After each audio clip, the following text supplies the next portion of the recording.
नमस्कार, welcome back to my channel और मैं हूँ शिखा। ज़िंदगी हमेशा एक जैसी नहीं रहती। अप्स एंड डाउन्स आते ही रहते हैं, सिचुएशंस बदलती ही रहती हैं।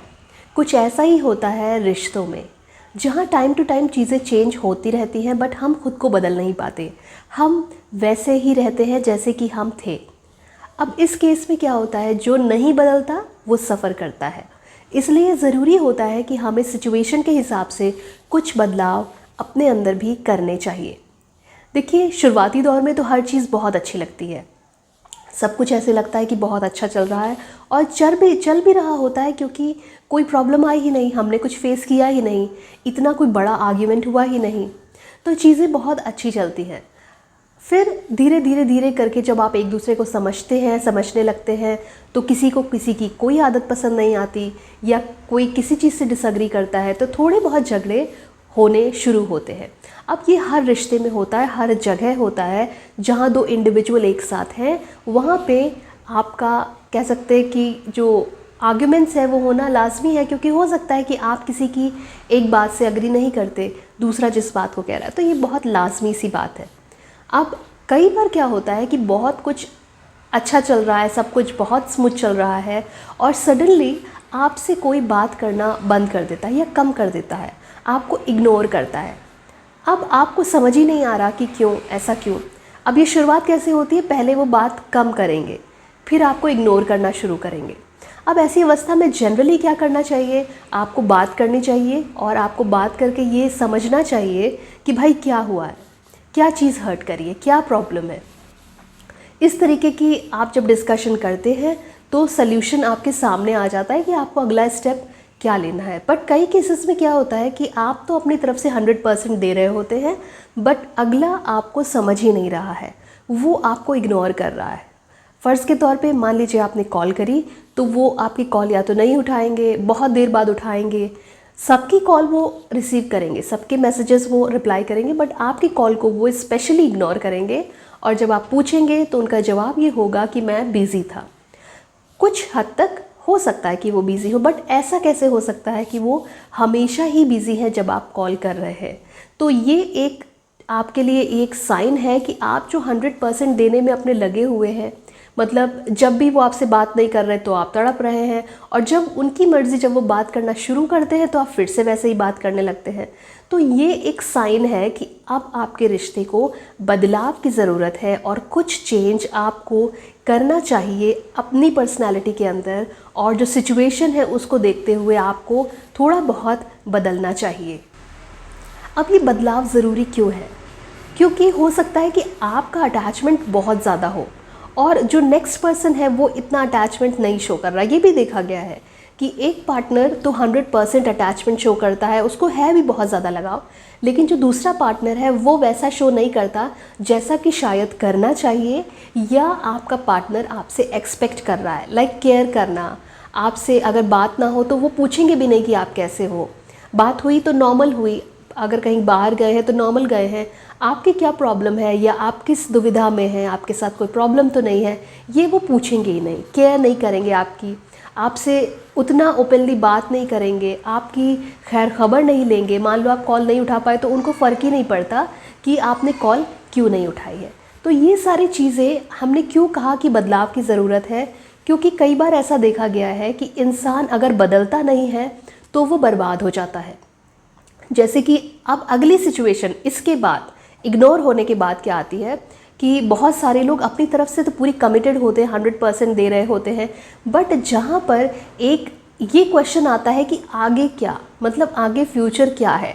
मान लीजिए फ़र्ज़ के तौर पर एक कपल है जो जिसमें एक इंसान बहुत सीरियस है, वो फ्यूचर देख रहा है आपके साथ में, वो शादी का सोच रहा है, बट बहुत सारे केसेस में मैंने देखा है 85 to 90% केसेस में एक पार्टनर जो ये सब बातें कर रहा है पूरी तरह कमिटेड है, सेकंड पार्टनर कभी भी उस विषय में ना तो कमिटमेंट शो करता है, इवन वो इसका जिक्र भी नहीं करता। अब जो इंसान कमिटेड है, आप सोच लीजिए कि अगर आपने उसको छोड़ दिया तो उसका हाल क्या होगा। इसलिए ज़रूरी है, अगर आप ऐसा कुछ देख रहे हैं कि आप कमिटेड हैं, आप उनसे बार बार पूछ रहे हैं लेकिन रिप्लाई में ना तो कमिटमेंट आपको दिख रहा है, ना तो वो ये इस बात का कभी जिक्र करते हैं अपनी तरफ से। मतलब आपने बात करी तो ठीक है, बट अपनी तरफ से वो कभी जिक्र नहीं करेंगे कि आगे क्या, हमारा फ्यूचर क्या है। तो ये एक ऐसी अवस्था है जहाँ आपको समझ जाना चाहिए कि अब बदलाव ज़रूरी है, क्योंकि अगर आप अभी नहीं सुधरे तो और आगे बढ़ने के बाद आपको और ज़्यादा पेन होने वाला है। तो अब इस सिचुएशन में आपको खुद को बदलना होगा, खुद पर काम करना होगा। ना जो आपको बेस्ट बदलाव करना है वो ये करना है कि अब आप 100% मत दीजिए, बल्कि खुल के बात करना शुरू करिए। आप अपनी बात रखिए और आप अपना मुद्दा रखिए कि आखिर क्या है, क्या करना है, क्या नहीं करना है। देखिए कई बार तो चीज़ें क्लियर ही नहीं होती। अगर मान लीजिए अभी आपको कुछ क्लियर नहीं, तो उसको दिल पे लेने की ज़रूरत नहीं है। अभी थोड़ा सा आप वेट करिए, सिचुएशन को नॉर्मल होने दीजिए और उनको भी थोड़ा सा टाइम दीजिए। हो सकता है कि वो टाइम चाहते हो, कई बार ऐसे होता है ना कि अगला पार्टनर आपका टाइम चाहता है, तो अगर वो टाइम चाहते हैं तो उनको वो टाइम दीजिए। हो सकता है कि कुछ टाइम लेने के बाद वो आपको एक प्रॉपर जो भी स्टेप है वो आपको बताए।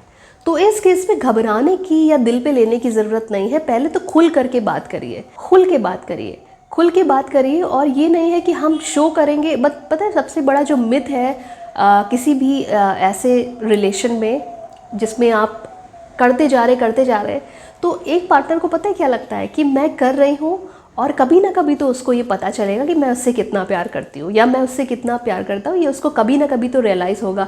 देखिए अभी नहीं हुआ तो शायद कभी नहीं होगा। ये आपके जागने का टाइम है, आपके स्टेप लेने का टाइम है। यहाँ पर कोई भी उतना कमिटेड नहीं है आज की दुनिया में। ऑप्शंस हर कोई तलाश रहा है, इसलिए भाई क्लियर रहिए। तो अगर आपको ये लगता है कि कभी ना कभी तो उसको रियलाइज़ होगा और वो मुझसे इस विषय में बात करेगा, तो आप गलतफहमी में हैं सबसे बड़ी। दूसरी चीज़ जो ये है वो स्पेशली लड़कियों को ये लगता है कि वो तो अपना बिल्कुल ही एकदम कमिटेड है।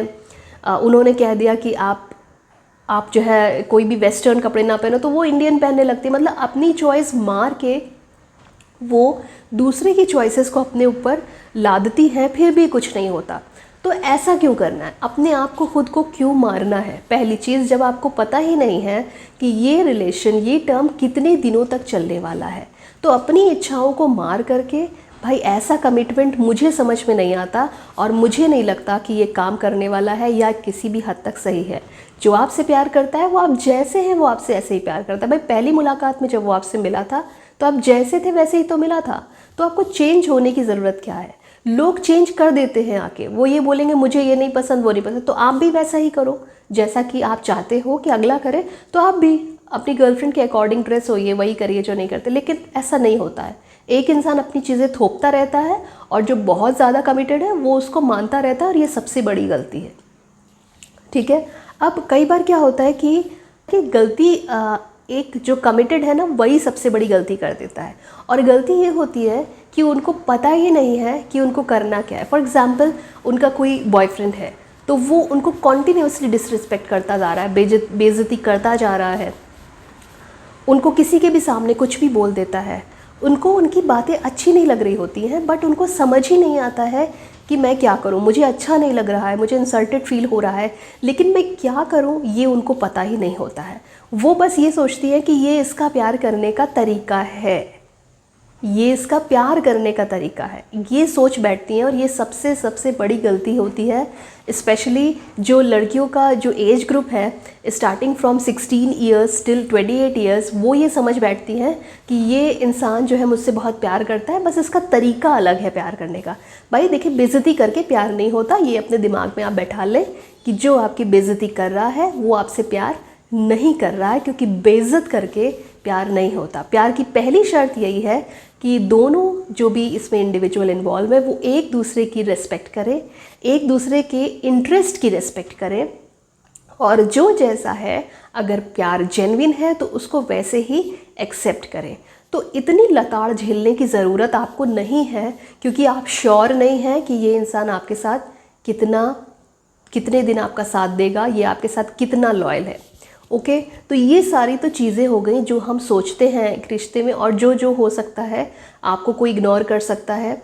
और इग्नोर इस हद तक कर सकता है कि आपको समझ ही नहीं आएगा कि आप इग्नोर क्यों हो रहे हैं, आपको रीज़न भी समझ में नहीं आएगा। अब देखिए, कई बार किसी इंडिविजुअल का इग्नोरेंस जो होता है वो आपको इग्नोर इसलिए कर रहा होता है क्योंकि उसको स्पेस चाहिए। ये एक अच्छी बात है। अगर आपको ये लगता है कि आपको कोई इग्नोर कर रहा है तो बात करिए, और अगर उसको स्पेस की ज़रूरत है तो थोड़े समय के लिए आप दोनों थोड़े दिन अलग रहिए, स्पेस क्रिएट करिए, क्योंकि वो स्पेस आपके भी सोचने समझने की शक्ति को बढ़ाएगा और अगला इंसान भी ये सोच पाएगा कि क्या सही है क्या गलत है और आगे क्या कुछ करना है। तो ये एक हेल्दी रिलेशन में होता है कि कोई इंसान आपसे डायरेक्टली कह देगा कि मुझे स्पेस चाहिए, इतने दिनों के लिए हम मिलेंगे, बात करेंगे, फिर हम डिसाइड करेंगे कि क्या कैसे करना है। बट कई बार क्या होता है, इसका उल्टा होता है, बात नहीं होती और आपको एक क्लियर साइन आपका पार्टनर दे रहा होता है कि मुझे बात नहीं करनी। फॉर एग्ज़ाम्पल, आपका फ़ोन नहीं उठाना, आपको इग्नोर करना पब्लिकली भी, मतलब सबसे बात कर रहे हैं बट आपसे बात नहीं कर रहे, या बात भी कर रहे हैं तो बहुत ही नॉर्मल हूँ हाँ वाली, ऑनलाइन होकर के भी सबके मैसेजेस को रिप्लाई करना, बट आपका मैसेज आते ही उस पर ब्लू टिक नहीं आता, वो बस देख लेते हैं कि आपका नोटिफिकेशन पॉपअप हुआ, आपका मैसेज है, बट वो आपका मैसेज देखते ही नहीं है क्योंकि वो आपको रिप्लाई करना नहीं चाहते हैं। देखिए, ये एक क्लियर साइन है कि कोई आपको इसलिए इग्नोर कर रहा है क्योंकि वो आपके साथ अब नहीं रहना चाहता, वो आपसे बात नहीं करना चाहता। तो इस केस में जहाँ आपको एक क्लियर साइन मिल गया है, अब ये साइन मिल गया है, ये आपको तभी समझ आएगा जब आप अपना दिमाग खोल के एक रिश्ते में रहेंगे। बिल्कुल ब्लाइंड बन के एक रिश्ते में नहीं रहना है, आपको दिमाग खोल के समझना है कि भाई ऑनलाइन आप आए हैं, आप ऑनलाइन हैं मतलब आप मैसेज ही तो पढ़ रहे हैं। व्हाट्सएप पे ऑनलाइन कोई क्यों आता है? कोई वीडियो देखने तो आता नहीं है, या फिर कुछ और करने तो आता नहीं है, रिस्पॉन्स ही तो देने आता है मैसेज का, या किसी को मैसेज करने आया है।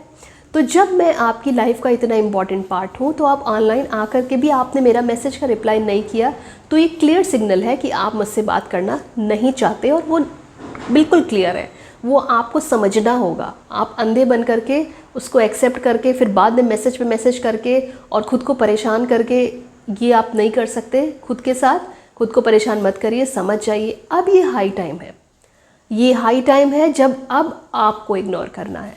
मतलब आपने सब कुछ करके देख लिया, आपने बात भी कर ली, आपने स्पेस भी दे दिया, आपने शायद अपनी बेइज्जती भी करा ली, उसके बाद भी आप ट्राई कर रहे हैं, और अब आप ये देख रहे हैं कि आपको एक क्लियर साइन मिल गया है जहाँ पर अगला इंसान आपसे बात करना नहीं चाहता। अब आपको इग्नोर करने का समय आ गया है उस इंसान को, अब आप इग्नोर करिए। आप इग्नोर करेंगे कैसे? आपको भी वही सब करना है जो आपके साथ हो रहा है। मतलब सबसे पहली बात है कि कॉल मत करिए, कॉल का रिस्पॉन्स भी मत करिए, और मैसेजेस का रिप्लाई भी मत करिए। इनफैक्ट कोशिश करिए कि आप अपना ज़्यादा से ज़्यादा टाइम खुद पर बिताएं। खुद पे बिताने का मतलब है अपने इंटरेस्ट, अपनी हॉबीज़ को आप ध्यान में रखिए, उन पर काम करिए, उनमें इन्वॉल्व होइए, अपनी पर्सनैलिटी, अपने प्रोफेशन पर ध्यान दीजिए, और फ्रेंड्स एंड फैमिली के साथ ज़्यादा से ज़्यादा समय आप बिताएं। देखिए, अगर ये इग्नोर करने वाली टेक्निक आपने करी तो दो चीज़ें होने की संभावना है। या तो अगले इंसान को रियलाइज़ हो जाएगा कि शायद ये अब समझ गया है, ये मुझसे दूर ना हो जाए, तो वो वापस आ सकता है।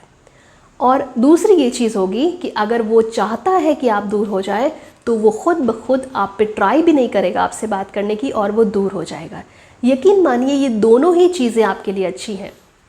अगर कोई इंसान आपसे प्यार करता है, आपके बिना वो नहीं रह पा रहा, तो आप जब इग्नोर करेंगे तो वो आपके पास दौड़ता हुआ आएगा। ये तो एक अच्छी बात है ना कि आपको पता भी चल गया और आपको वो इंसान मिल भी गया जिस पर आप इतना ज़्यादा कमिटेड थे। दूसरा जो हमने कहा कि वो इंसान अगर नहीं चाहता कि वो रिश्ते में पड़े तो वो चला ही जाएगा, ये भी अच्छा है कि वो चला गया। तो आप समझिए कि आपके साथ कोई और आपको मेंटल ट्रॉमा देने वाला नहीं है, और आपने खुद इग्नोर करके चीज़ें क्लियर कर दी। अब वो चला गया तो मतलब अब आपके पास समय है अपने लिए। दूसरी चीज़ ये है कि अब आपके पास ये समय है कि आप सोच सकें कि पिछले रिश्ते में क्या गलत था, मतलब उस इंसान ने मेरे साथ क्या गलत किया, अब आगे ये नहीं होना चाहिए। तो जो नेक्स्ट रिलेशन में आप पढ़ेंगे वो सोच समझ के पढ़ेंगे और बहुत ही हेल्दी तरीके से पढ़ेंगे। तो वहाँ अगर आप टूटे तो आपको ये पता होगा कि रीज़न क्या है। फर्स्ट रिलेशन में इंसान को रीजंस पता नहीं होते, इसलिए वो उलझ जाते हैं और समझ ही नहीं पाते कि आखिर हो क्या रहा है। तो ये दो चीज़ें जब आपके साथ होंगी तो आप डेफिनेटली थोड़ा सा पेन होगा, बट आपकी लाइफ के लिए, आपके प्रोफेशन के लिए, आपकी हेल्थ के लिए, आपके मेंटल पीस के लिए बहुत ही अच्छा होगा। तो उम्मीद करते हैं कि ये वीडियो आपको कुछ ना कुछ सिखा के गया होगा और आपकी लाइफ में वैल्यू तो ज़रूर ऐड करी होगी। तो अगर आपको ये वैल्यूबल वीडियो पसंद आया है तो इसको लाइक करिए, हमारे चैनल को सब्सक्राइब करिए और कमेंट ज़रूर करिए। आज मेरा गला थोड़ा सा ख़राब है तो हो सकता है कि आपको थोड़ा सा इरिटेट कर रहा हो, बट क्या करें, वीडियो बनाना था क्योंकि बहुत सारे लोगों ने रिक्वेस्ट करी थी कि इस टॉपिक पर वीडियो आप ज़रूर बनाएं। तो आज के लिए इतना ही। हमें आपके कमेंट का इंतज़ार तो है ही है, साथ ही साथ हमें ये भी बताइए कि ये जो वीडियो है ये इसमें आपको क्या आप ऐड ऑन करना चाहते हैं, ठीक है। तो हमें आपके कमेंट का बेसब्री से इंतज़ार है। Till then, bye bye, take care, bye for now.